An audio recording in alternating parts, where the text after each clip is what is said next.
This episode of Idle Thumbs is brought to you by Squarespace, the fastest, easiest, most user-friendly and beautiful way to make your very own professional website, portfolio, blog, or online store. Go to squarespace.com and use the promo code THUMBS at checkout for 10% off your first order. Sign up for a year and get a free domain name. That's squarespace.com with the promo code THUMBS.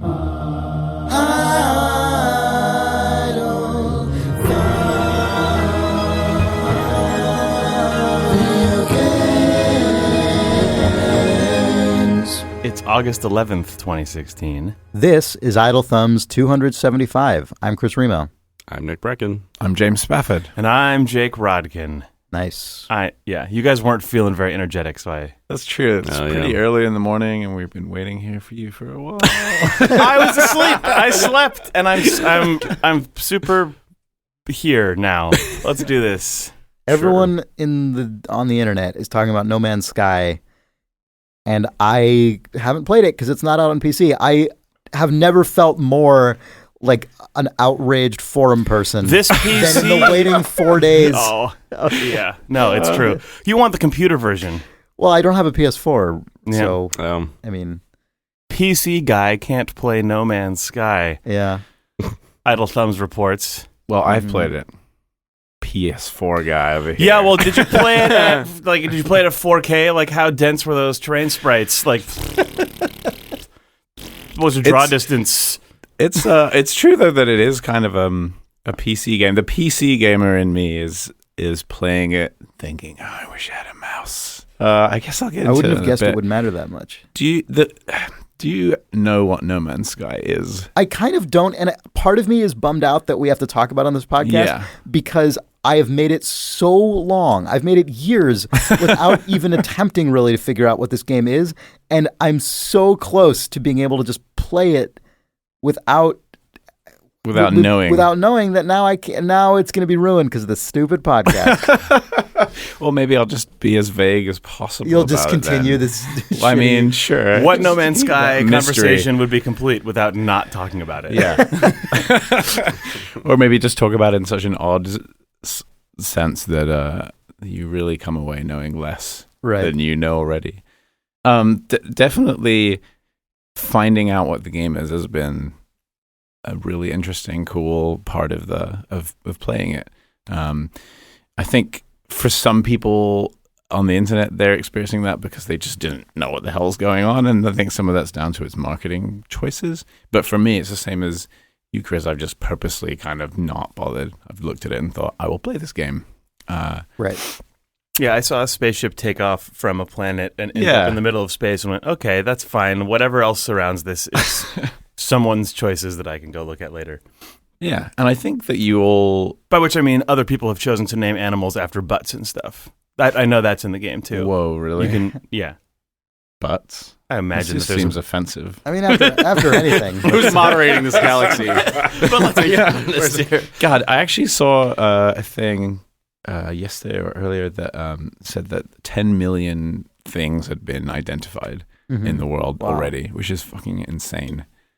Apparently that's more species than have been discovered on planet Earth by actual humans. Really? Something like that, yeah. We have fewer than 10 million known species. species. I mean, I know we have more than that, but that we have identified. Apparently. Wow. So there you go. People in space. No Man's Sky, objectively better than reality. I'll quickly ask on Yahoo Answers how many known species are there. Yeah. Ask Jeeves. He always knows. So yeah, the game, it turns out 8.7 million, by the way. Give or take 1.3 million. Wow. According to Science Daily. According to Google's top link. But anyway, that's now you know. No Man's Sky, objectively 1.7 million better than Earth. Within like 20 in only hours, a day. hours? So what's No Man's Sky like? We're talking about. Do you want to know? I don't know. Our conversation immediately did what all No Man's Sky conversations did, and just divert into weird sort of like tangential facts and just the funny nonsense. thing is, the discussion that we've had of this game so far is basically like the discussion that the developers of Hellgate London were trying to sort of promulgate when that game. Remember when they were like, you could have 4 million different guns, which is meaningless because they're all basically just minorly different to one another. 8 bajillion different guns all in this game, and people were like, holy crap, that's so many different guns.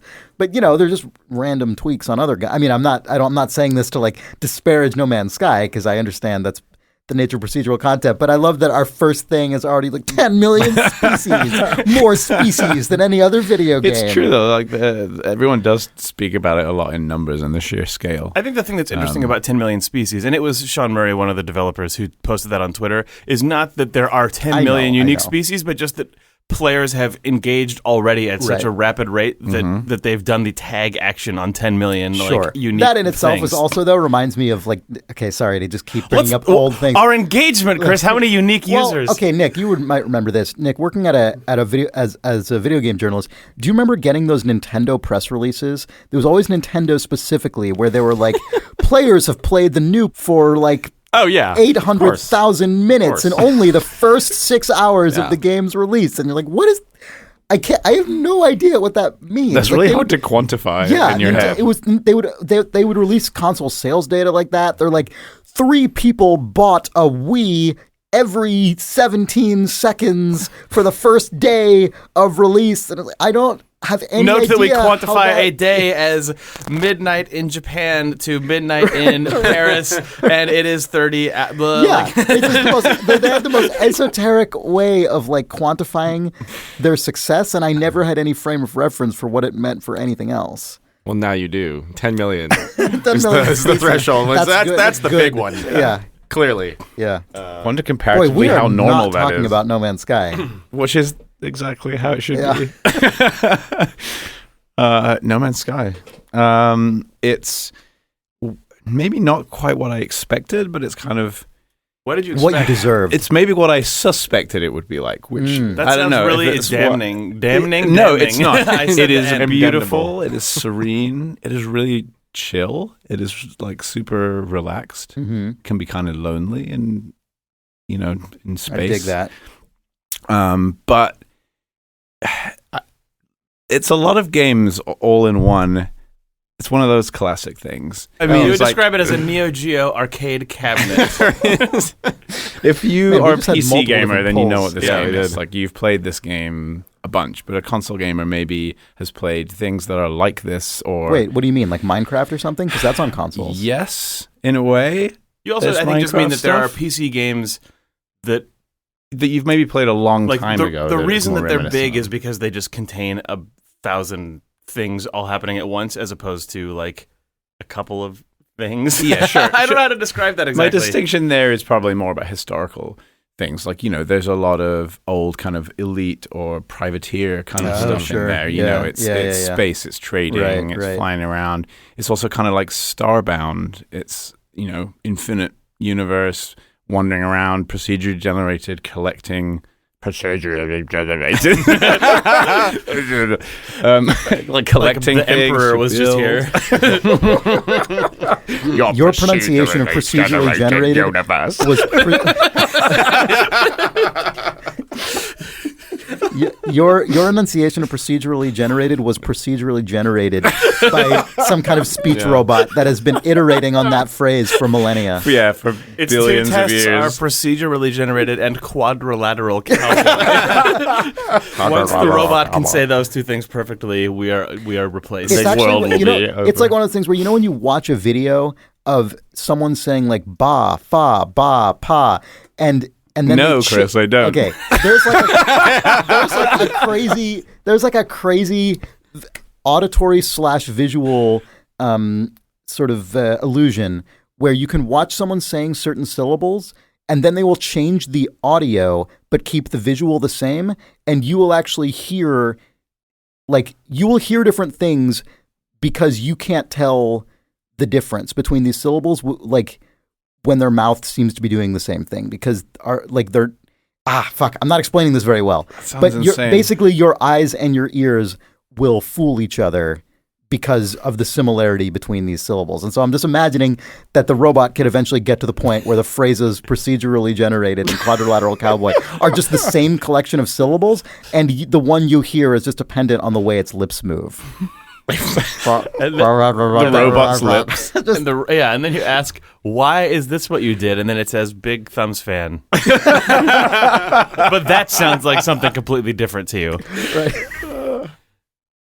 Procedurally generated. Nick Breckon. What? Breckon. Breckon. I want a Nick Breckon robot with weird lips that you can read. You can have it. Thanks, man. Permission. Been trying to get this thing off my back for years. Yeah. But yeah, you're right that combination of things and that style of how you overlap a bunch of different sort of types of interactions does seem more PCE than a console video game, which seems like either you get like most traditionally seems like a game with a lot of stuff in it is a GTA style game where there's a story on top of a sandbox, or it's like a linear order of now you're doing this type of thing, then you do this type of thing, now you do this type of thing. I don't know if that's entirely true. But I think historically probably, yeah. Yeah, when I think of PC heritage, though, like the way that the stuff that Spaff was describing, or the yeah, so it's more heritage stuff. Obviously, it's blends in now a lot more. I mean, Minecraft was the inflection point right there. Right? As soon as Minecraft was put on every single platform imaginable, now anyone who sort of came of age in that era or after that era just associates that as like a staple of modern video games. A world that you can keep traveling into and it keeps generating, and also you're staying alive by combining inventory items. Mm-hmm. Yeah, so it's definitely got that as well, including mining with a laser. But you don't, construct things with materials, at least not yet. I heard there might be some form of building later on. It's also kind of like, I don't know, like an RPG light in there, maybe even like Far Cry style. What? Like Far Cry style? As in, there's a huge open world. This is a hot take I've not yet heard. And there's a story that you could choose to follow if you wanted. There's a kind of guiding, helping hand. Like right at the beginning, it basically says, do you want to have guidance or you just want a free exploration? Like it's one of the first things that you choose. And you're like, oh God, I'll have some guidance, I think. Is the story still there if you don't have the guidance? I have no idea. Okay. Bear in mind that all of this I played maybe 5 hours into it, which feels like, you've put 1 foot onto Mount Everest and you're like, I know all about this fucking mountain and how to climb it. But Everest, I've been there. Well, you're well at ease in the internet era of information then. Yeah. I mean, that's I'm so glad that you momentarily compared No Man's Sky to Far Cry. I think there's a bit of that in there, You find stuff and you make things for yourself. You wander around weird landscapes. You shoot things that attack you. Far Cry's about now. Weird. Yeah, making wallets. I guess, but that's the way that all games are. There are grenades and hills in this game. So I'm just saying, man. There could be some rolling. Can you roll a grenade off a planet? Can a grenade reach escape velocity? Off a planet? You can travel between planets. Did you know that? Wow. That was maybe the one fact one thing that I did know. I think that was maybe the one thing for sure I knew about this game. It feels cool to fly around the ship. Let's put it that way. I like that. The thing, I've said it's very PC heritage, and I miss having a mouse and stuff like that. But at the same time, I'm playing on a giant 65-inch fucking television with surround sound, and it looks amazing, and it feels great. And I would rather be playing it there than sitting at my desk, with a computer. So there's that for it. But yeah, what is the best thing that has happened to you in this game so far? God.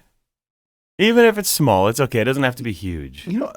There's some really nice little things that I've really enjoyed that were the unexpected pieces of it. Like finding weird artifacts that you kind of interact with and start learning pieces of alien language so that when you do meet an NPC or enter into a trade with somebody, they have like a little thing where they speak to you in a weird language.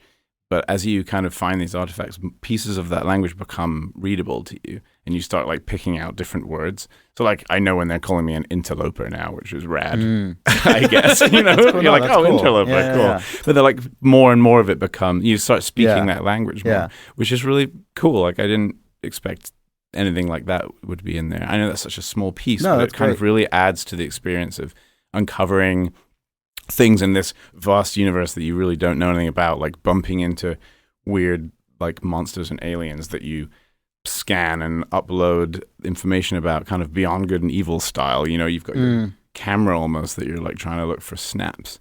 And that, that's really fun too. That weird mushroom guys wander by and what the fuck is this guy? That language example is actually like what I'm hoping to have in this game. What I want the most is, as a person who has not yet played it, world who is all playing this game, is for multiple pieces of this game to try and slowly reward me just poking around inside of it. Like the idea of I just want to be able to talk to people better means that if I go and explore and while I'm out there I can increase language separately from just I want to get fucking diamond ore to sell to buy an engine part, which seems like it's I imagine what you do a lot of the time. But like I hope that there are more things like that language thing of just different axes of the game all are dispersed throughout the universe. I was told you're not supposed to say throughout the galaxy in No Man's Sky because there are multiple galaxies. Oh man! Whoa. By whom were you told that?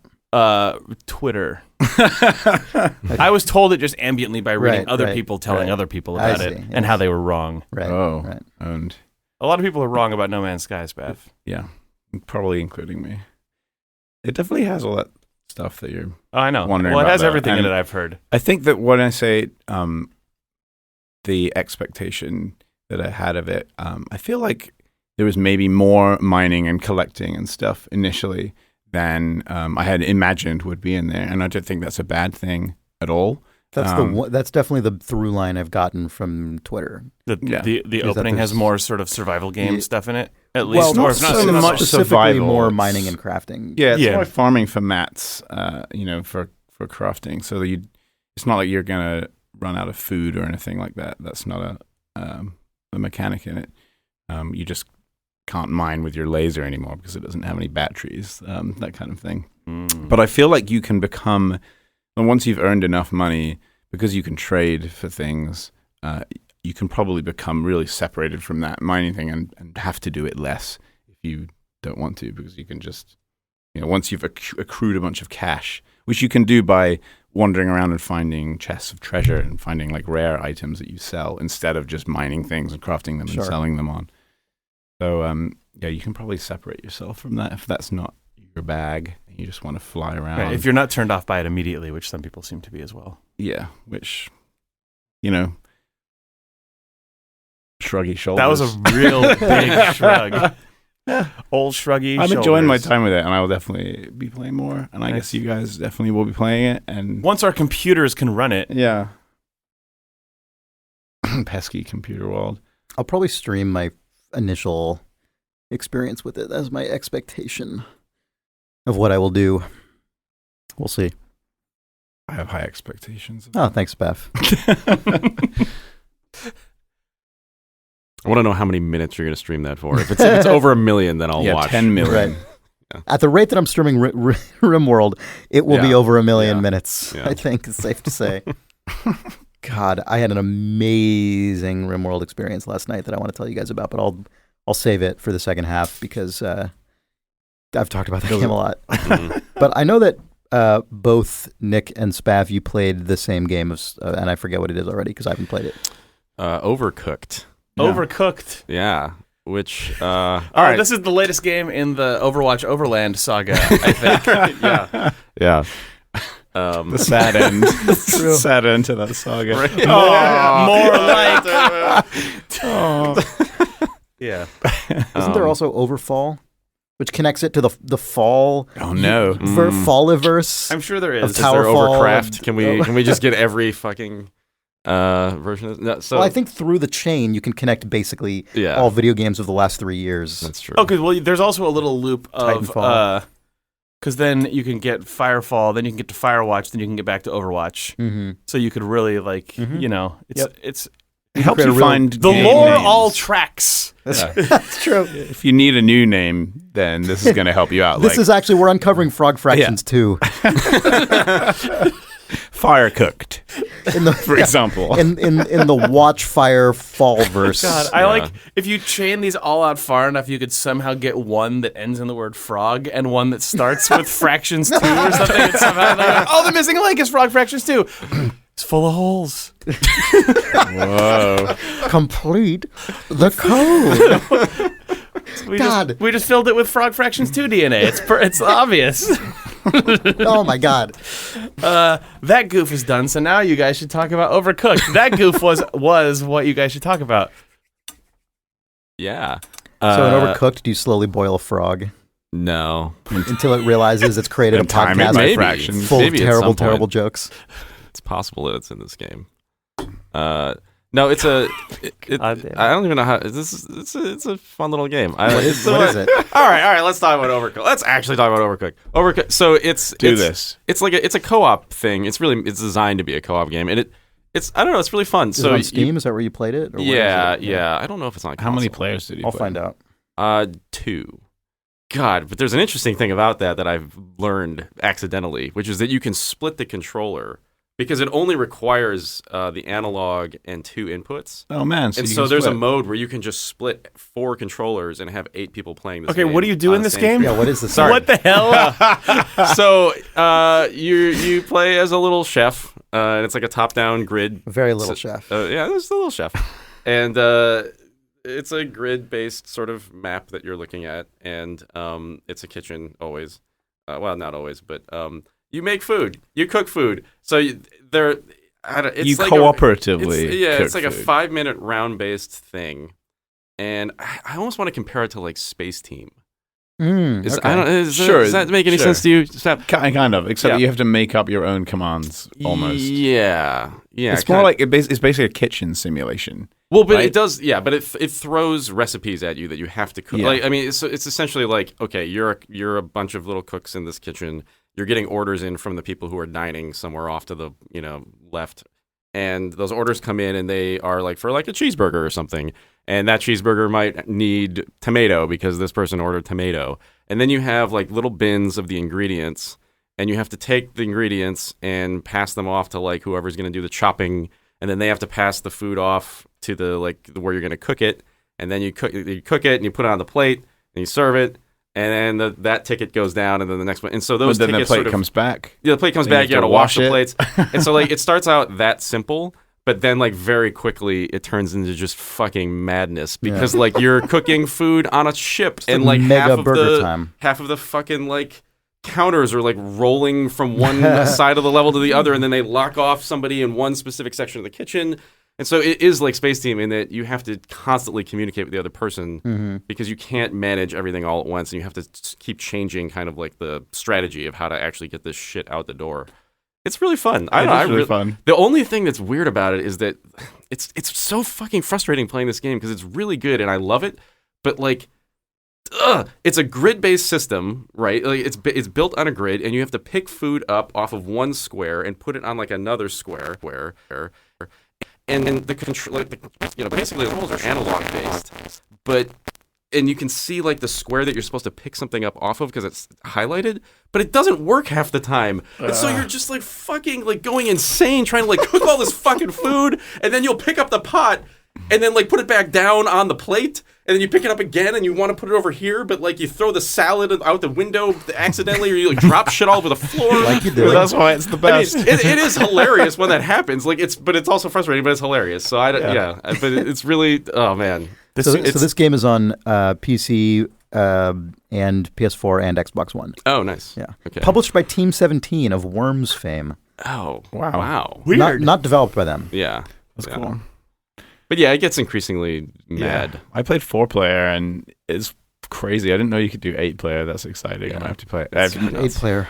That's crazy. Yeah, but you kind of Bonkers. it's really weird. You're like, right, you're the fry chef. I'll chop the stuff, but like it never works out. You're just like, course, oh yeah. God, I've run out of space for meat. Somebody pick up all this lettuce that's lying around. Yeah. Throw it in the That's trash. also, I mean, that Throw is it out very the much window. that's very much like Spaceteam. Where like, okay, what we're gonna do this time Yep. is we're just gonna solve your problem, then your problem, then your problem, and then it ends up just being everyone's just yelling immediately. It's just a disaster. Yeah. because there's just not enough. Yeah, and then the bandwidth. level fucks with you as well, like Nick said, and like Yeah. locks one person on the side, or you might lock nobody where like the meat is, so you can't actually get it.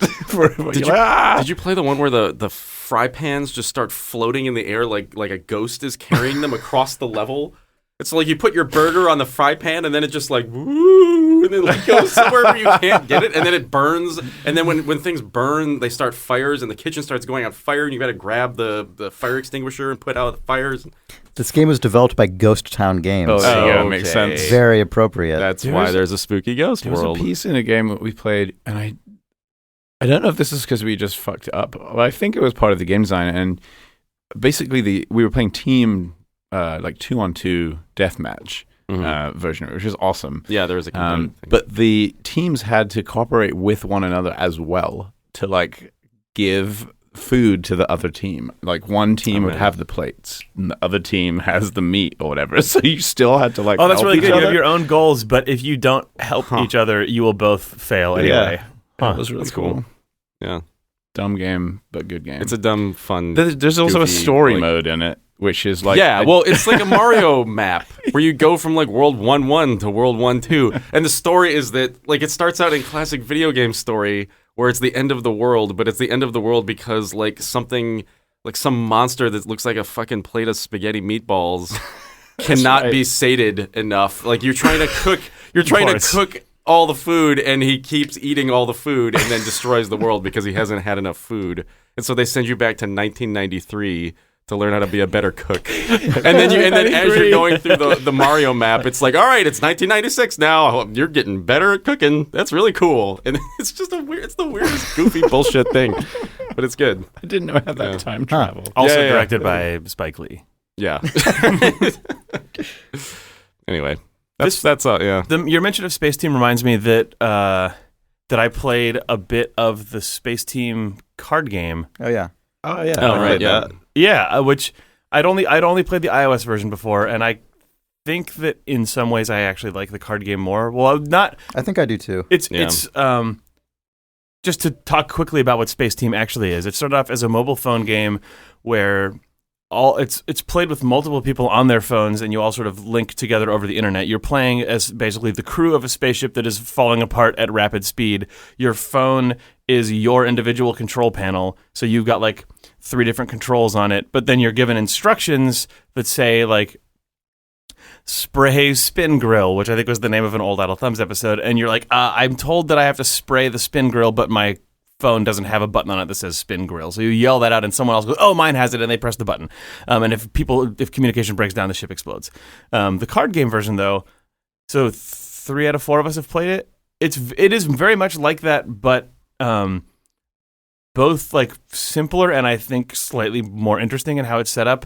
You're given a hand of cards that have problems, and the solution is either a specific tool or a type of tool, or rather, your hand isn't problems. Whatever, you have a deck of problems in front of you. You turn over the latest problem. So each person has a problem in front of them, and then the solution is in your hand or someone else's hand. So you're like, I'm looking for a tool that is the gear icon or the spaz modifier or whatever, and it's the same feeling of chaos, but it happens just through a deck of cards, which is really like it's very fun. But also the physical element all feels, I don't know, it feels a little tighter to me. And there's no times when you can blame your phone or your networking or the UI or any of that stuff for the game breaking. Only your friends. Yeah, which you will undo. Which also throws in some really interesting things that the mobile game doesn't. Like, it has weird things where you'll turn over a card and it says you can't talk anymore unless somebody like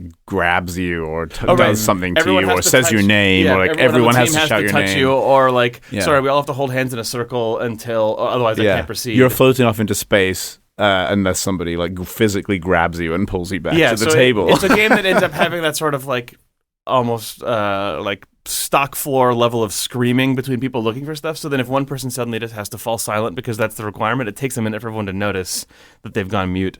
And or there's just stupid shit that's very similar to the iOS game, but you can't do when everyone's holding a phone, where it says everyone has to get up and move one seat clockwise.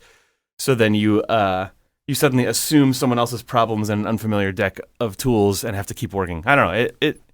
It does a remarkably good job of translating that game into a card game, though. Yeah, and the overhead is just also so much smaller because you just bring possible. a box the size of 2 decks of cards somewhere. And if you are looking for a really cacophonous, fun game where you can get mad at your friends in a way that's hilarious, I thought it was really good. I agree. Also, it's always really nice. It's always really nice when a small party card game also has just like really nice art and good presentation, and isn't just cheesy trash. And the Spaceteam card game is like super well designed. It looks really nice. Mm-hmm. It's true.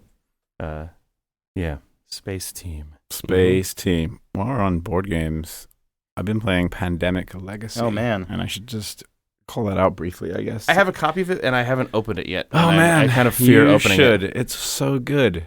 So it's really good. Have you ever played Pandemic? I've played Pandemic, which is a cooperative board game where everyone is trying to stop the spread of a global disease. Yeah. Is this game designed by Rob Daviau? Yes, he worked on it. Pandemic, it's named Pandemic Legacy in the style of Risk Legacy, which I think we've talked about a few times on this show, which is a game of, it's a modified, it's a derivation of Risk by a designer named Rob Daviau, where the whole point of the game is that the play is permanent, so you'll play X number of games on the same board, but over time you rename countries and cities get obliterated off the map, and that sort of stuff. So that combining with Pandemic seems really good. It just works so well. I'm really enjoying it. I think we're more than halfway through now. So that's how many games have you guys played in total then? So you play one game per month in a year. Okay, so there's 12. So we're in August. There's 12 now, games. The next game will be August. If you win every game without losing, then there would be, I think, 12 games or something like that. That seems impossible based on my experience with Pandemic. But you probably won't. But then the more you lose, the more aid you get. Because there's persistence, and you're similar. You're not always the same characters, but if you play with I've been playing with the same people every time, and it's been really fun to have that persistence. Right. We have a whole host of characters who you name them. They have relationships with other characters. They get scarred if they get damaged. They can be killed. You can lose them, and if they die, you're supposed to rip the card up and just throw them away. They're useless.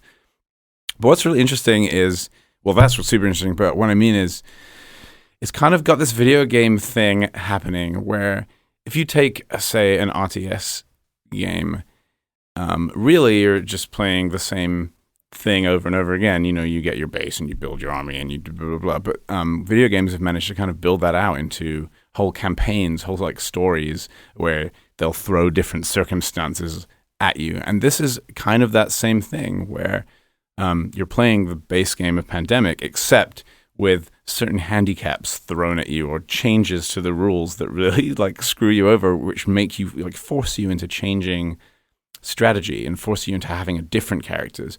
Whereas, you might just be like, this is my perfect team in Pandemic. These are the four characters this is we my always Pandemic need. Play style. This is my approach always. Yeah. This time it's just here's a new character that can do this crazy thing. You're like, I don't think I could need that. And then you play a game. You're like, oh, God, I wish we had that guy. Oh, God, what's happening? And mid-game, there'll be alert. It'll be stop. Don't, once there's been 3 outbreaks, open this card and read it. And you're like, okay, oh, God, this thing's mutated into some crazy thing. Or, it's really good. So are you guys deliberately having the same crew meet once a month to play these games? We're kind of playing it once a week. Okay. Sometimes we play a couple of games. We've definitely lost a few, but not too many, which is good.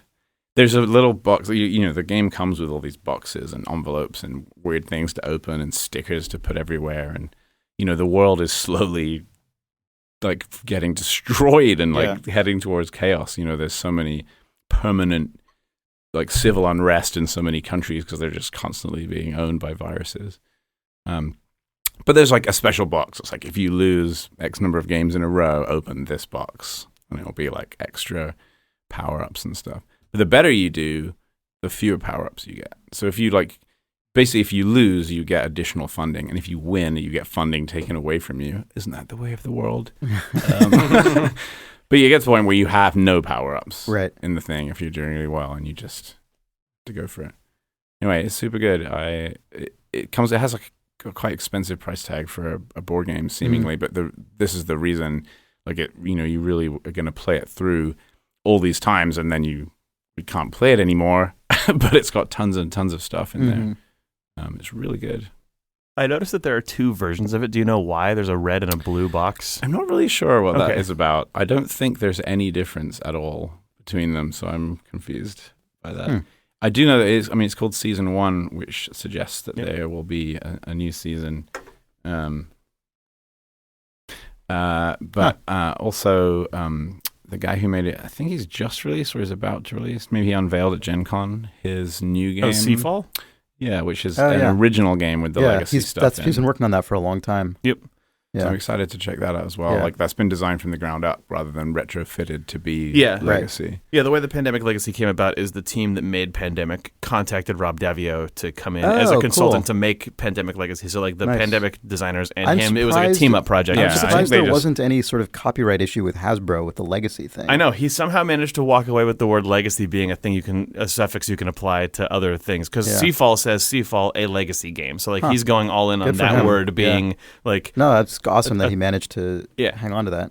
Or that no one hangs on to it, and that it's a term that can... Yeah, exactly. All right, you guys want to take a break? Yeah. Yes. Mm-hmm. It would be so awesome if big IPs could be given to crazy big names like Well, that's what Silent Hills was going to be. Yeah. Exactly. Basically, maybe I just want Kojima to direct. Just give all of your IPs. existing IPs to Kojima. Yeah, like he genuinely would do an amazing Luigi's Mansion. That would be so good. Yeah, he'd be really good at doing Half-Life 3 also. Like nobody else. No one else can make that at this point, so you may as well give it to Kojima and see what happens. At least it would be beyond your expectations. It'd probably have Norman Reedus in it. Oh my God! Sorry, Norman Reedus as Gordon Freeman. Freeman. That is a Kojima title card where God. like the letters sort of slightly transpose. But Half-Life would just be like 1.5 life or something. Some strange Like a fraction. If you only life. have The half a fraction. life. 2/3 life. A half times 3. Man, 1.5 life. frog fraction 1.5 Hideo Kojima question mark exclamation point / Metal Gear Solid exclamation point sound. Frog fraction 7 video games. This episode of Idle Thumbs is brought to you by Harry's. Harry's manufactures high-quality razors and shaving equipment and sends them right to your door, whatever door you put in there. If you go to harrys.com and enter code THUMBS at checkout, you will get $5 off whatever your first purchase is. They have their whole starter kit that comes with the shave cream, 3 razor blades, and the razor handle itself, obviously, for $15, but with offer code THUMBS, it's only $10. It's a lot of shaving shit for $10. Yeah, they manufacture their blades in like a weird old German like master razor factory. What? Is that what it's called? Master razor. Hideo Kojima's Master Razor. Interesting, Chris. So that's the All I'm character in saying Fog is- Righteous 3. Luigi's Castle, deep in Germany. So that's where they make their razor blades. They make them in a German place. And then they send them to you wherever you are. And they're super high quality because German people made the blades. And you can be assured they don't get better than that. You in fact used shave them. with them. I do. I shave with Harry's razor blades multiple times a week. And I enjoy it. Multiple times a day. I can't stop. Please make it clean. Shave the face. Give me all the blueprints. No, I highly approve of Harry's razor and shaving equipment. I use the shaving cream, and it's good. It shaves my face. I use their face wash. It exfoliates my face. They've got this like aftershave. What don't they Who's have? that made by? Anyway, if you go to harrys.com, that's HARRYS.com, and use the offer code THUMBS at checkout, you will get $5 towards your first purchase of any of the amazing products we have discussed thus far, or anything else you find on their website, but those are pretty much the things. That is harrys.com with the offer code THUMBS. Thanks, Harry's. Video games.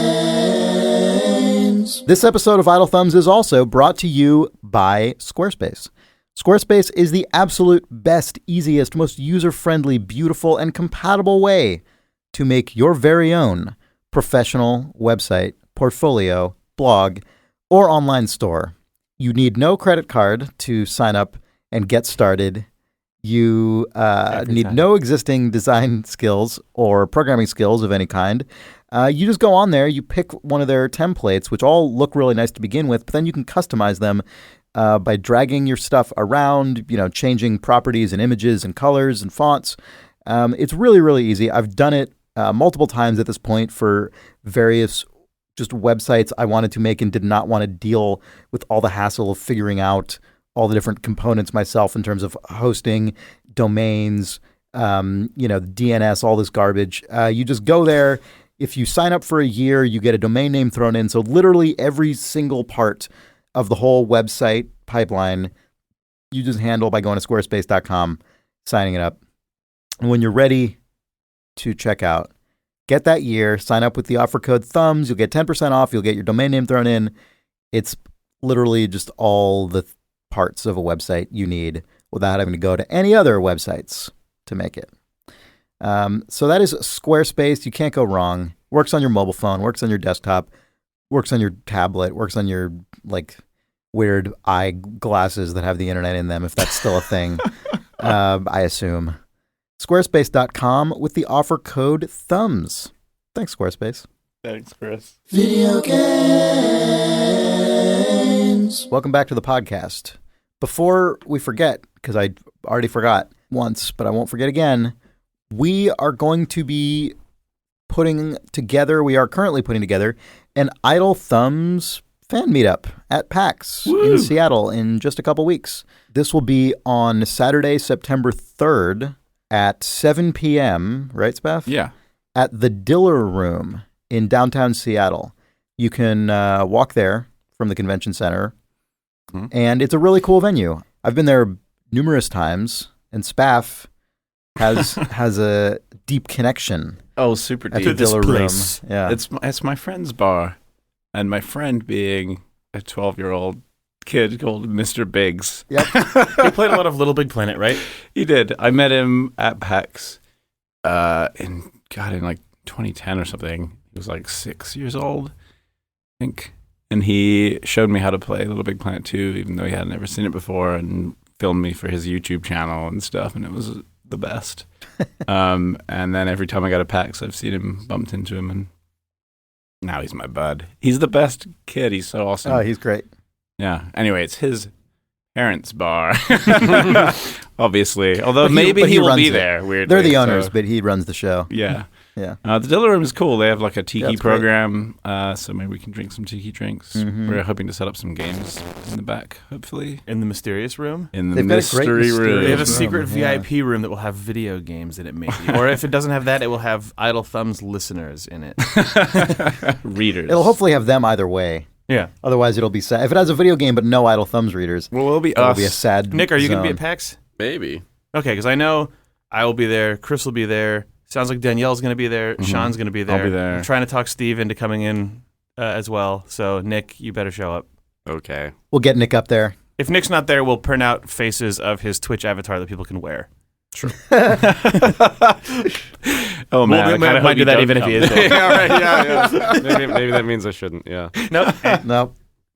We'll do it either way. If you bring a face like that you have made, then If you then we'll bring know that you're a supposed to be creepy there. homemade Nick Breckon mask, Yeah. please do not attend. What we should do is, Well, what if is I did? make Nick wear one of those Yeah. and then have dozens of other people wear them, And then and then we'll just see how long it takes until Nick You have Breckon to is I don't ask think them- I'll ever be revealed. See if anyone really. figures out who the real Brecken Yeah. The is. password is, and I'm Nick Breckon. Please come and enter our Nick Breckon impersonation contest at PAX. It's at the Diller Room, Saturday night. So that's Saturday, September 3rd at 7 p.m. in the Diller Room. In Seattle. in Seattle, Washington. I assume when you get there, you'll be able to just say, I'm here for the Idle Thumbs thing. I'm pretty sure we have that VIP room in the very back, but we also have the back of the bar. So just So there's wander to a the public back. back of the bar. Then there's a more secret sort of red velvet room, as I recall. Yeah, it's a weird place. It'll be good. Yeah. We were there a couple years ago for an impromptu thing that Mr. Biggs helped us put together. I think the day of. Yeah. Oh, because we were already crazily. This was the craziest coincidence. It was my then girlfriend's birthday at the time, and she was living in Seattle, and we were already going to like just go to the Diller room to get some drinks for her birthday. And then Mr. Biggs was like, let me show you this secret. Yeah, I was like, own that bar. It was the craziest coincidence ever. Like we ran into you. I own that bar. This is what I sound like. Yeah, Spaff, we ran into you and you were like, oh, the Diller room. I know the people who own that.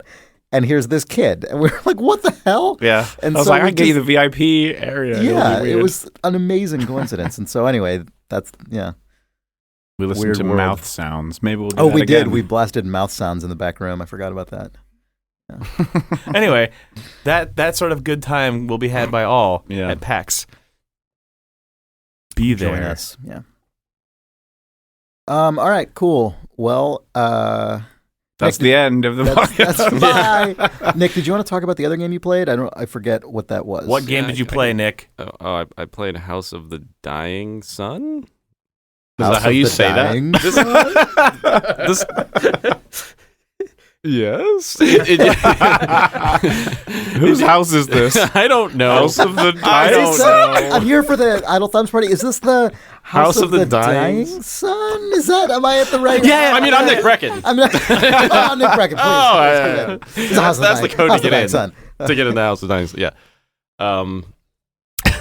Sorry, this is the House of the Dead. This is the typing of the dead. Yeah. God, I watched somebody speedrun that on the Games Done Quick. What? It was absolutely hilarious because he's just like he knew all the words, of course, you know. But it's I know because all of the most the perfunctory words. thing. It's just it was bizarre. It was a really strange thing. I'd like to get the transcript from that run. Yeah, Just like read it out like poetry.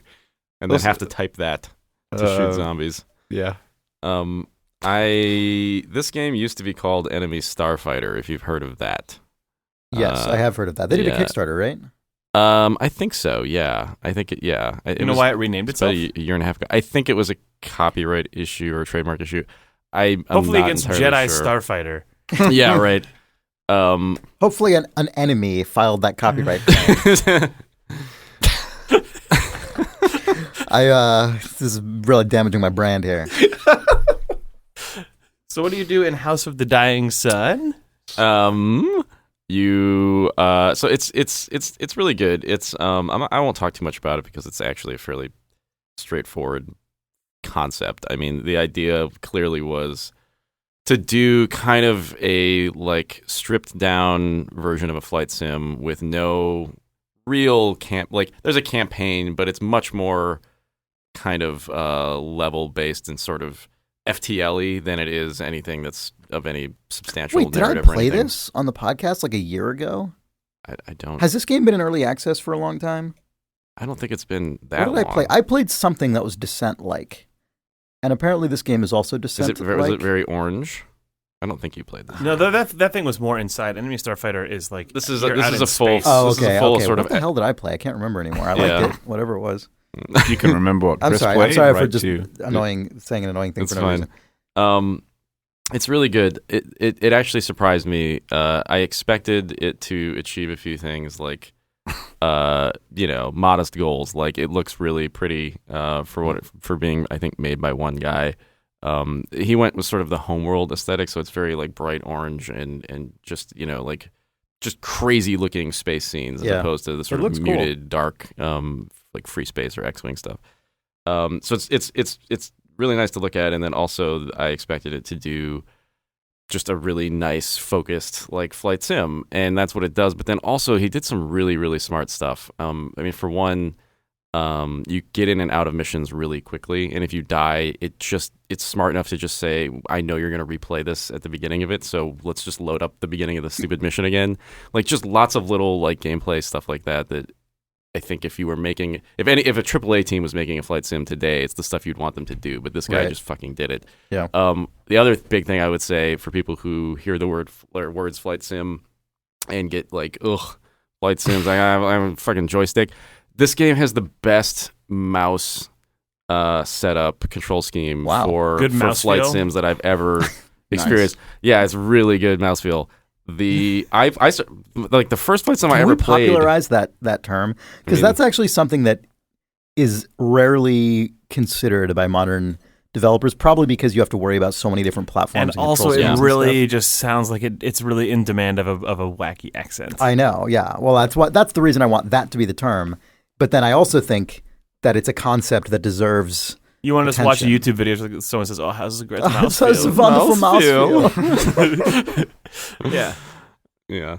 The mouthfeel leaves much to be desired. But so the way it works is actually the sort of dead zone, the center of the reticle, I guess, in flight sim parlance. The second you move the mouse outside of that, it draws a line, just a segment, and so like the further you're pushing it, the more it's pushing the ship in that direction. Right. It's really, so it's like thrust really rather smart. than one-to-one movement. Exactly. And like it has a sort of pseudo like Newtonian flight model where like there's some amount of physics, but it's not entirely that. And if you hold down space, you can actually drift.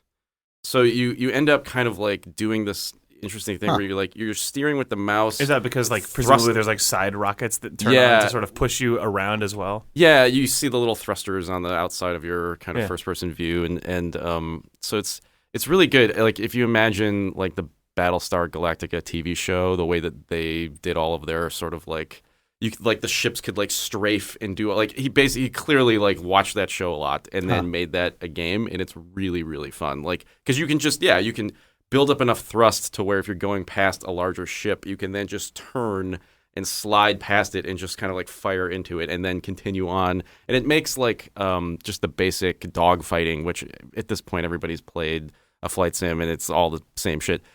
These dog fights feel really interesting. And the other thing that he did that's really smart is he did the FTL branching for like level stuff.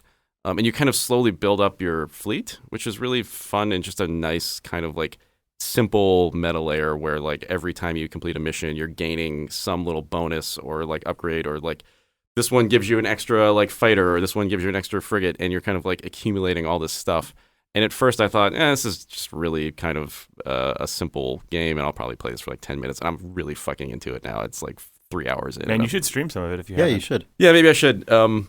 Anyway, yeah, there's not much more to say about it, but it's really, really good. It's very understated, but then once you get into it, you realize, like, oh, man, there's some fucking smart shit in this game. And I haven't played a flight sim in a long time that's actually tried to solve any of these problems. Countdown to Chris playing House of the Dying Sun begins after you said all the things you just said. I know. Yeah. Really quick. So this is House of the Dying Sun. The game I was thinking of was Sub-Level 0. Yes. That's a total Descent, like a modern Descent-alike. Yeah. I've actually just searched for Descent roguelike, and the first every result on the page. Oh, it is a was Descent-alike. Sub-Level 0. Yeah. Oh, the other thing you can do in this game is at any moment you can hit a button and it snaps out to the home world, or like Chris, I think you played Flotilla. It snaps out to that like spherical like strategy view, and you can issue orders to all of your ships and yourself. What? Whoa! You can say like that suddenly paints a much bigger picture than I. Or what? Yeah, you can give waypoints. You can give attack commands, and then also like you can issue them to yourself, which is really cool because then that would, when you go back to your first person view, you've now targeted the thing that you clicked on in the strategy view. Oh, that's good. There are really lots of like really smart choices. Can you use that as autopilot or? I don't think there's an autopilot, no. Okay. But but at least you can get the big strategy view, set yourself your own waypoint objective, and then when you're back know where you are relative to that shit. And the other cool thing is that when you die, if there is another fighter alive, you just become that one. So really, there's so much, like, playing a flight sim, I've tried to go back and play those games, and like if you bounce off of one of those missions, you're just kind of done. Yeah, that's the experience that I've had as well. Yeah, this game just keeps it going in the way that you want it to, and it's really, really nice. Nice, that's very awesome. well considered game. That's really cool. Yeah. House of the Dying Sun. Also, House of the Dying Sun is a way more evocative name than Enemy Starfighter. Like, it paints a grand, like... Yeah, it reminds me of Sins of a Solar Empire. Yeah, that's true. That's true. Yeah. But they both feel more of, like, the Dune variety of sci-fi than the sort of Star Wars and and Last Last Starfighter. Like, you know, just like 70s, 80s kid stuff as opposed to 60s, 70s weird young adult to adult stuff. When you load the game up, the only story is you hit like continue, or even when you just hit continue, it just says in like all caps, "The Emperor is dead," and then it just loads the map, and that's kind of it. And I'm like, all right, yeah, that's pretty much all I want to know. The last Metroid has been destroyed. Pretty much. Yeah, it's pretty good. So, yeah, good game. Should we do some mail? Well, first I want to talk about a RimWorld experience I had because it was good. So I'm just going to talk about this one specific experience because I know I've talked about RimWorld a lot, but I can't let this go. I've been, my RimWorld streams are still going strong. We're up to, I think, last night I hadn't streamed for several days because I didn't stream over the weekend. So last night was part 8 of the video Jamestown Colony, and it was a pretty chunky stream. Lots of just crazy. It was a very eventful stream, I will say. It was a quite a roller coaster ride. But there was one thing that happened that was particularly noteworthy, and I need to set the table on this a little bit so you guys have some context. In RimWorld, there are many different tasks that you can put on people's sort of work matrix, and you can force them to do a given task at a given time, or you can force them to prioritize it and attempt to do it. But generally speaking, people will just operate according to the overall list of priorities you've set for them. And one of those priorities is art, which is generally not like it's fairly low priority by default. But it's a thing that some people are better at than other people. Given everyone's skill set, they all have things they're better at, and some things they're worse at, and some things they physically can't do. But making art, which is generally comes in the form of sculpture, is one of the things people can do. And when you make a piece of artwork, you can read about it. And I think I mentioned that maybe a couple weeks ago. I can't recall. And so anyway, that's some context there. So another thing you can do in this game is capture people and try to recruit them to join your colony, which I always do. I always rather would convert people to my colony than kill them entirely and finish them off. So generally, if people are left wounded after a battle, I will patch them up, give them a room and a bed, and then slowly try and bring them over to my side. And usually it works. Sometimes it doesn't. Actually, there was a prison break a couple episodes ago, and 2 of my prisoners stole guns and escaped, which was crazy. But anyway, so I have this guy in my base, Freddy, who's quite a good warden. As one of his high skills is converting these prisoners over to my colony. So he had been working on this prisoner for a while, trying to make a successful pitch to come over and join the colony and be on our side. And someone in chat said, "Oh man, you should build a little chair in there so Freddy can flip it around backwards and sit down and just kind of get real with the prisoner, the kind of rap with the prisoner a bit, get on their level." And I'm like, "Oh, that's a good idea. It's a funny idea. It's hilarious." So I built a backwards chair at the foot of the bed in the prisoner's room. And one of the other things about this game is that you can build furniture out of any material, pretty much any material you have on hand. It always defaults to steel, which is kind of annoying because I usually like building stuff out of wood for its aesthetic reasons and also because wood is easier to come by than steel. I didn't notice this, so I accidentally built it out of steel, and I figured, okay, whatever. I built a chair out of steel. So I built a chair out of steel. Almost immediately after doing this, Freddy comes in and instantly converts this prisoner over to our side. So I'm like, holy shit, the chair totally worked. He totally got real with this guy, totally just got on his level and kind of just, put the cap on backwards and sit down in the backwards chair, and they're all, wow, amazing. So I was pleased about that. But then I realized people in chat were kept saying, "Hey, the chair, the chair, the chair." And I'm like, what are they talking about, the chair? I click on the chair and the game has declared this chair a work of art. I have never seen this happen before. I have never seen a mundane functional object in the game transcend it's just a chair to become... Who made the chair? It is art. So the chair was made by Alvin Riendo, who is as I described last week, is the widower of Danielle Riendo, sadly departed. So his craft has transcended mere craft and is now art. This guy had never made art before. I didn't have people set up to make art yet because I didn't have a sculptor's table. So is this chair art just in that it's a beautifully made chair, or is he trying to make a statement with this chair? That was literally the first thing I said. I was like, what makes this? I was like, how did the game decide this is art? Is it just and then it made me realize what is art at all? What makes something art as opposed to Like video games. Right. And I was like, wow, what an interesting thing the game has decided. And I was about ready to leave it there. And then chat was like, no, keep, you got to find out what kind of art it is. So I was like, okay.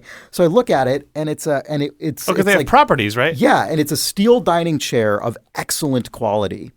And the artist is Alvin Riendo. And the name of the artwork is Utopia. And I was like, wow. This is ambitious. This is crazy. So I click on the description of the art, and I'm just going to read to you the description of this artwork. The first work by Alvin, the debut artwork by Alvin Riendo, created in seemingly a flash of inspiration, unbidden inspiration, asked to create a simple functional chair for a prison room. Utopia by Alvin Riendo. A comfortable and attractive chair for sitting at a table. This furniture is engraved with an image of Nick Breckon, doubled over and retching onto the floor with great shame. He looks almost deflated, as though totally emptied by the intense vomiting. The lower part of the image is dominated by a tree. The work has a symbolic feeling and a triangular structure. This depiction refers to Goldblum's vomiting on the 6th of winter, 5499. Utopia. Utopia by Alvin Riendo. A beautiful chair. Yeah. Like Batman, I was destroyed. That guy's like, oh, this is a utopia. You can freely vomit on the floor. I love the idea that this guy, his boss was like, we need a new chair. We need a chair in the jail. I will depict the I know final exactly what to events. do. Yeah, exactly. I can picture this as just like one of those single steel. piece. It's a steel I chair. picture it as like one of those shitty single piece metal chairs you get at IKEA, Right. but then sort of like Etched. ding, ding, ding, Yeah. ding, Yeah. into the back is just like a perfect like belt buckle relief of Nick Breckon barfing. Nick Breckon doubled over and retching onto the floor with great shame. He looks almost deflated, as though totally emptied by the intense vomiting. So does this character hate Nick Breckon for some reason, or would he have any historical reason to? Like, is Nick responsible for his wife's death? It is referencing a historical event of Nick Breckon vomiting on the 6th of winter. So that's why I mean, it's like, is this guy's 5499. version of Utopia the one where he can just sort of like relish the times that Nick Breckon has felt great pain and shame? I guess we'll have to find out by giving him more art to make. But the thing I'm kind of he's fixated on horrible things happening to Nick Goldblum. I'm kind of reticent to assign him to intentionally make more art because this was like came out of inspiration. He was not like art wasn't even on his list of things to do, and there wasn't even a sculptor's table yet in the base. So this, I kind of feel like I don't want Alvin Riendo to ever make another piece of art because I'm worried it will never reach the same. Yeah, I'm worried that if I tell him to make art, he'll never reach the same. Right, if you're like, oh wow, keep doing art, this was amazing, he'll just go, well, I'm not really. Yeah, because that actually happened. That actually happened in many episodes ago with an artist who her first, she was a teen, I think, and her first work of art was like amazing and of incredible beauty.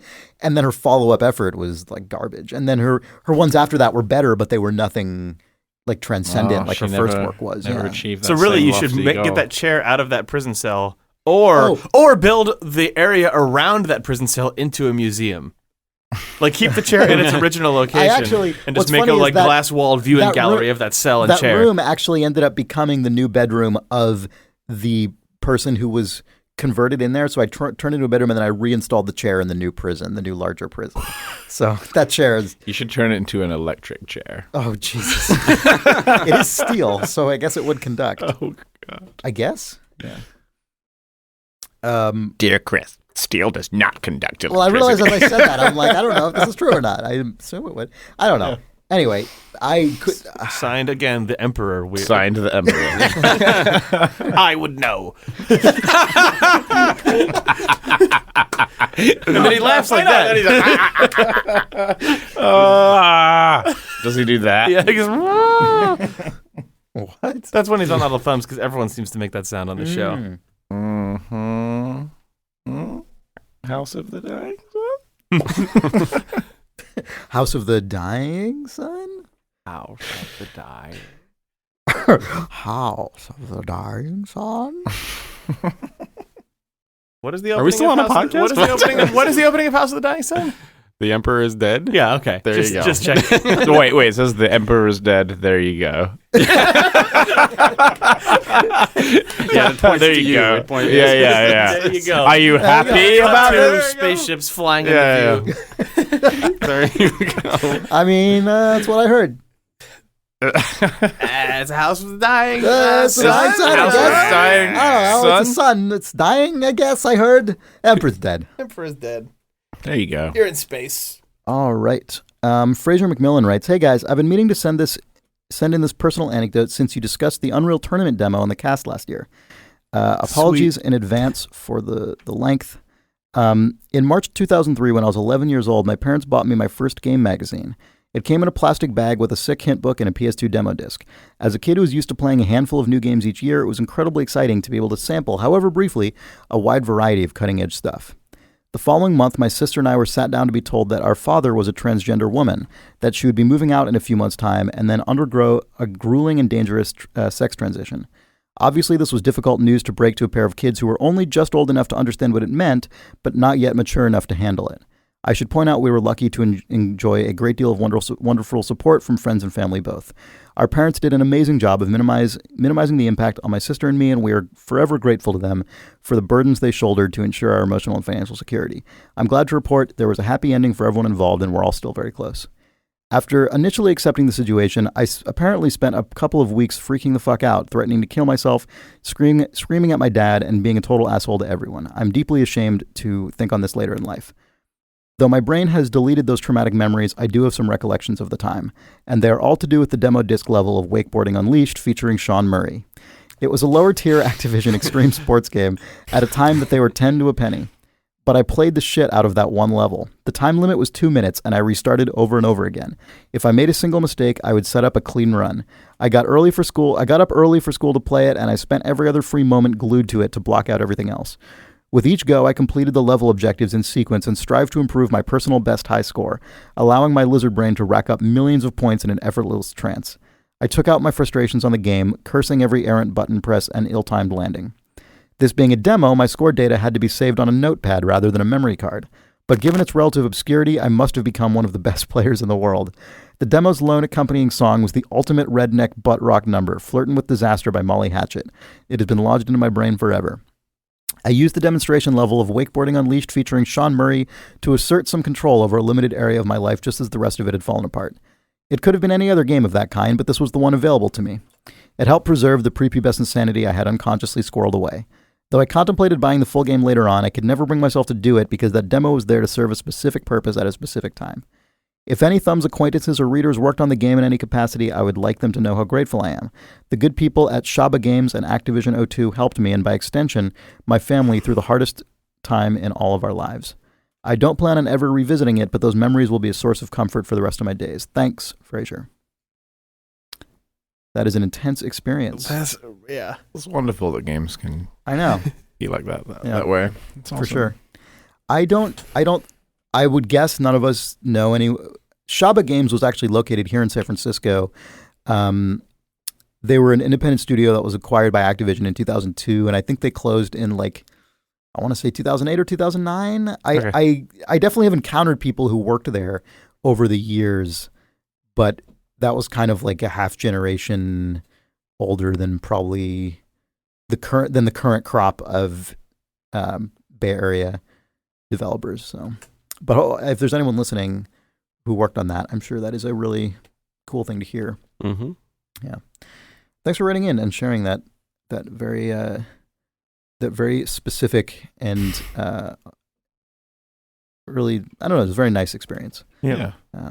Okay. It was also interesting hearing that email and just waiting for what the demo was going to be. Yeah. Would enter into the story. I know. Wakeboarding Unleashed featuring Shaun Murray. So Yeah. good. Good. Yeah. Yeah, I don't think if you were setting out to seek emotional shelter or you'd be like, which games are good for this purpose? Oh, Yeah. Shaun Murray's wakeboarding. Mm-hmm. That is such a pre-internet. I mean, it's not pre-internet. The internet was definitely It's pre-social alive and media. well at the time, but yeah, pre-sort of internet ubiquity in all things. Mhm. You know, pre-smartphone, all games being connected to the internet, et cetera, et cetera, et cetera. All right, Joe W. writes, so Abzu is out, and it's a pretty short game. We discussed last week. You could, if you rushed your way through, clock under 2 hours. The cutoff for Steam refunds is 2 hours. So you could play it and then refund it. It's a shitty thing, but people do it anyway. What do you think about this? Do you think it's something Valve should do anything about? Joe from New York. P.S. The weird future PlayStation ad with the orb was the PlayStation 9. Thank you. P.P.S. I tried out RimWorld. I started near some kind of mountain. I just highlighted a section for mining and I left it. I apparently highlighted part of a pre-built structure, a wall of some kind. Behind the wall was a bunch of ancient robots that murdered my colonists. Goaty. Yeah. It's not a good idea. I had that experience as well. Yeah. Yeah, I don't know. The Steam refunds thing was I feel like it was a huge flashpoint when they started doing it. And I haven't heard as much about it recently, but I don't know if that's because anything about it has changed or if because it's just settled down. I've seen some developers kind of still. Oh, really? Yeah, it's still a problem, yeah. Yeah. Somebody was posting something recently. It was like their game was in the order of like 10% were being refunded or something. Oh, my God. It was just a murderous experience for that particular developer. But yeah, I don't know. But like, it'd be interesting to know more about that game, I guess. Like, was it because it was short game and then people were completing it and refunding it? I can't remember what game it was. But. Yeah, it's also hard to know what to do about it. I mean, the logical answer is, well, Valve should staff up and employ 15, 20 people to be a refunds team. But like, the reality is that's just not what that company does. Like, they have decades now of being a company where you can't have that expectation as a developer or a customer. It's also staffing up people who are going to result in less money coming in. Which I'm not saying means they shouldn't do it. I'm just saying it makes it less likely to happen. Yeah, it just... I actually didn't realize it was 2 hours. That's a long time. What? I think it was 4 hours when they started it. Was it? Yeah. Okay. God. That was my memory, right? That is it seems like there's also, time. From what people talk about, and I don't know enough about the rules of this stuff, but it seems like there is also like a declared limit that Valve gives out as the sort of public policy, but there's also soft limits on either side depending on sort of who is complaining and about what. And I think if you're a person who rampantly refunds, you get flagged pretty fast as well and that sort of thing. So like there are countermeasures and there are Sard and Hoft rules, as you will, hard and soft rules and various things. But it just... Part of it, I think, is also if there is a refund system and you have metrics on it, it's going to seem shitty for everyone involved. Like, I mean, I'm sure that the refunds on Steam operate on all axes in different ways than refunds in real life. But like, especially Steam is real life, Jake. I know, but I mean, especially in a digital world where there's no such thing as a trade-in or a return, like the number of people who walk their game back to a store real fast. I don't know the numbers on that, but I know that there are numbers on that. And on Steam, there used to be 0 of those, and then there were some, which means that it's always going to seem infinitely shittier than it did before it existed. Again, that's not to say that there are no problems, or that there are, or to say that there are rampant problems. Yeah, it'll be tough to really. It's just so hard to see clearly until this has been a normal thing for a long time, and then we can. Yeah, I don't know. Maybe. Yeah, I feel like it's a bigger problem not to offer refunds. Yeah, that's probably true. Like, it's hard to know what the correct cutoff is and what the criteria should be, if any. Like if it was a console platform holder, they could put TRC, requirements in to put flags in the game that developers chose where to put. Like, once you've seen 20% of the content, sure, yeah.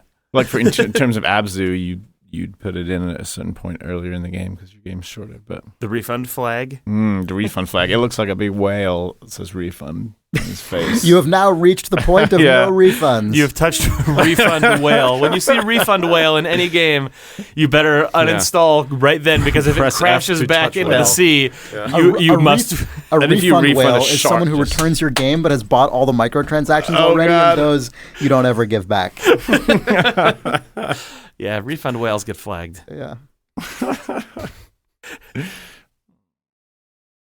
I love the idea. Actually, a refund whale, that's totally what the all those key scammers are, who buy a shitload of games and then put a bunch of chargebacks on the credit card. Oh, yeah. So they claw back the money and then keep the keys and instantly resell them before they can be deactivated. I much prefer the refund whale as a weird like Hide Takahashi game character where every Steam game just a whale breaches and you got to open the Steam overlay and refund it at that point, because once all the ripples from the splash are gone, that means your game is yours to keep. So much refund imagery in all of his games. There is that giant whale in Metal Gear Solid. There's that huge refund. We had no idea that was just reminding that's you like to about refund. an hour in. No idea that was actually the That's refund flag. why that whale is there. When you see the huge, that's what set the precedent for the refund whale, was that Metal Gear Solid 5. God damn it, Kojima! I can't take this shit back now. I wish you'd saved that refund whale until you get to the second half, the unfinished part. If I had known, if they put the refund whale then, I would have known what game I was getting myself into, and I could have returned it. That whale showed up like an hour in that game. What a rip. As soon as you see the refund whale, it's already too late. So you're basically playing a game of chicken with the whale. You get the minute, because the whale... Chicken with the whale. Developers have a choice of like how high the whale jumps and like how much airtime he gets, so you know that like the whale is showing up, or like you can see the spout. So it's when it crests? Yeah, it's when the whale hits back into the water. When it gets to like Free Willy moment is like, oh shit. So wait, while it's in the air? Well, it's in the air. You have time. So when it belly flops, when it the whale submerges again, then the game has the full arc of when the that whale belly flops, it's no longer free. Right. Yeah, that Willy. represents your You can't wise return money yes. hit in the bank. God, the idea of that would then immediately open up this crazy, like, how much do developers care about players by, like, when in your game you put the refund whale, and, like, if you're polite enough to, like, put spouts off on the horizon so you know, like, the refund whale's approaching. No. Oh, it's just this other character who In Abzu, You you can- can fucking minefield. It was like, oh, it's a whale. No, it's just a normal It's a regular whale. Yeah, no, you can see the streamer, the fucking PewDiePie streamer, who's just like, oh, it's the whale. Oh, I was thinking, you could fully have like a nighttime corridor PT style game. Yeah. But then like the fucking freakiest jump scare of all is that the door opens and like the shining water, like instead of blood, just pours out, and then the fucking refund whale breaches out of that. As scary as fuck, and then you can't return the game. Mm-hmm. I feel like the refund Five whale. teams We're went onto to the cabin something with this. $20 a piece. Are you listening, Valve? Are you listening to this refund whale idea? We've solved the it. problem. We've solved it, guys. Yes, Ben Liu, we do think it's a problem, and here's what Valve should do about it. Every game needs a diegetic refund whale that appears inside the game world in the game style, authored by the developer. They can choose when and where the whale appears and for how long it is in the air, offering gamers the ultimate. The whale's hang time is your time to choose. Hang time is up for discussion. When the refund whale featuring Shaun Murray. When the refund whale appears in No Man's Sky, you can skin it and then craft it into a new battery for your mining. You, of course, at that point also, the player understands they've relinquished the right to refund the game. Well, in a game with 10 million species, it's pretty rare to just find a found- refund whale. That refund whale is like Only one player Billions has of been hours unable into to the- refund yeah. the game so far. Right, God. What a shitty situation for the one guy who found the refund whale. oh, damn it. Oh, so that's what you're trying to do? And then That's at the center of the universe. That's what you're trying not to do. Yeah, everyone has It's a giant, the whale. like, 2001 space whale just I like floating in the that. center of the universe. You get to the very middle, and then the sort of the sun and flares move out of the way, and then just a whale sort of smiles that at you, whale and then definitely has- slowly sinks into the water. That's definitely a Right. troll face / deal with it whale. Yeah. And then a huge UI comes up that just says no refund.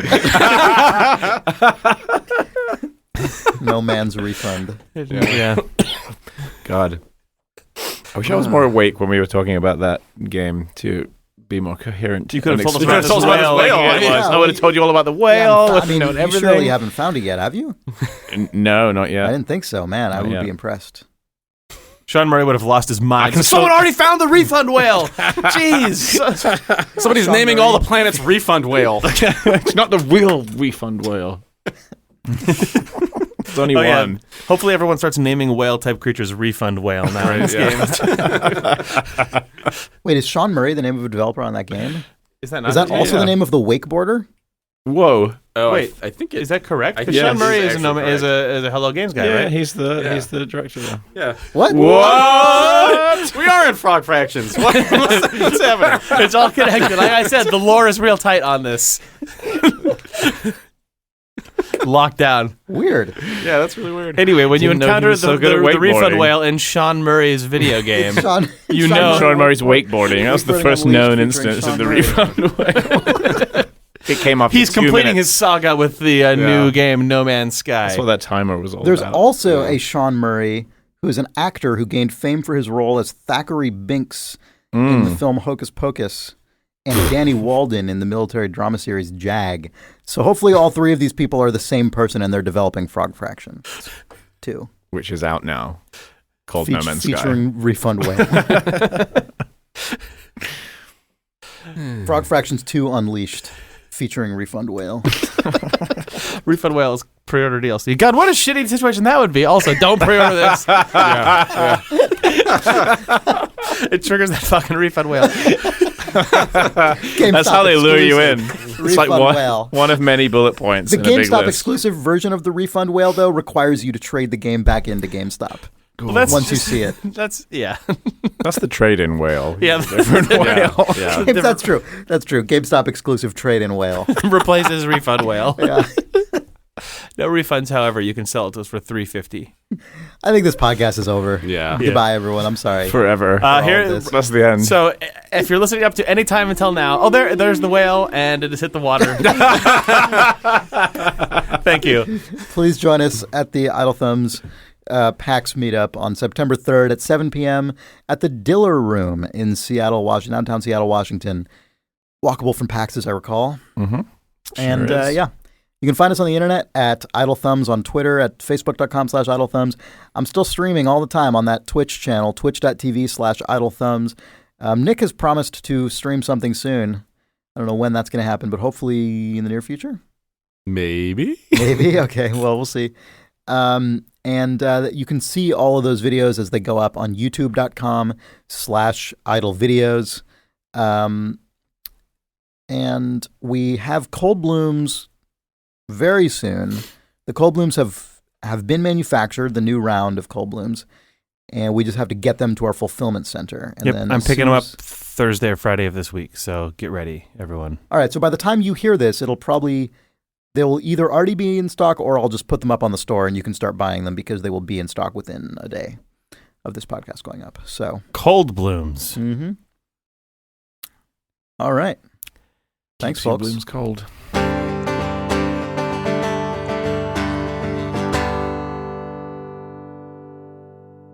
Tell a friend. Tell a friend about this podcast. Bye.